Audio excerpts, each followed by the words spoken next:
এই দেখছেন এটা একটা ইলেকট্রিক বাইক। তো বাইকের এই চাকাটা আমি কালকে টায়ারটা চেঞ্জ করেছি।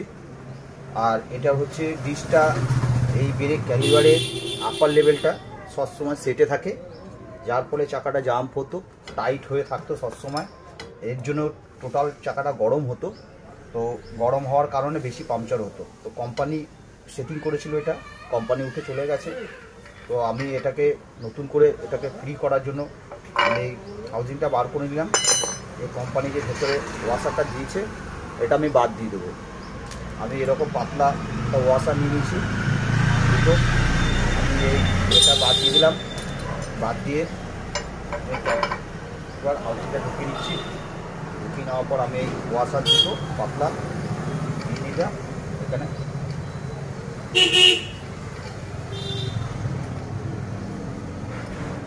একটা ওয়াশার, তিনটে ওয়াশার দিয়ে দিলাম এখানে সেটিং করে, যাতে এখানে একটা ঘাট আছে, এই লক ঘাটটা লাগবে না।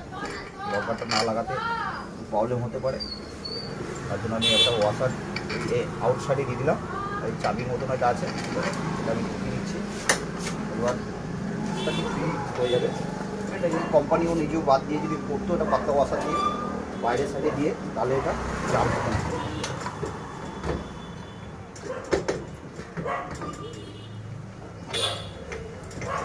পদ্ধতি আমি ঢুকিয়ে দিচ্ছি। এটা একটা চেইন চাবির মতন, চাবিটা যদি না আসে এটাকে সেন্টারটা দেখে বোল্টটা টাইট করে দেখে নেবো আবার।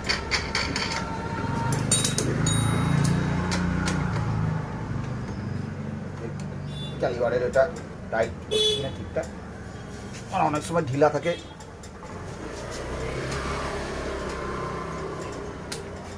না, এটা নড়ছে না, ঠিক আছে। এখন আমি ক্যালিবারটা ফিটিং করবো। ক্যালিবারটা ফিটিং করছি।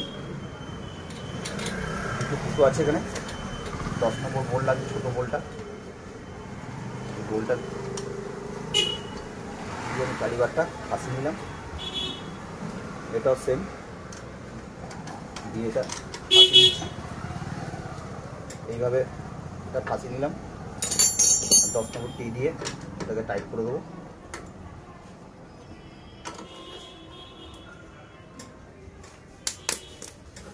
এই দেখুন চাকা এখন ফ্রি ঘুরছে।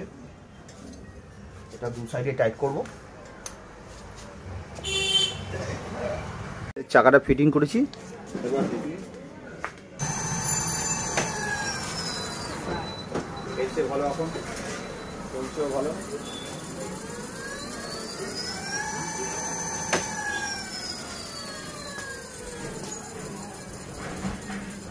এত ফ্রি ঘুরতো না, এটা পুরো জাম্প হয়েছিল, এখন চাকাটা পুরো ফ্রি আছে।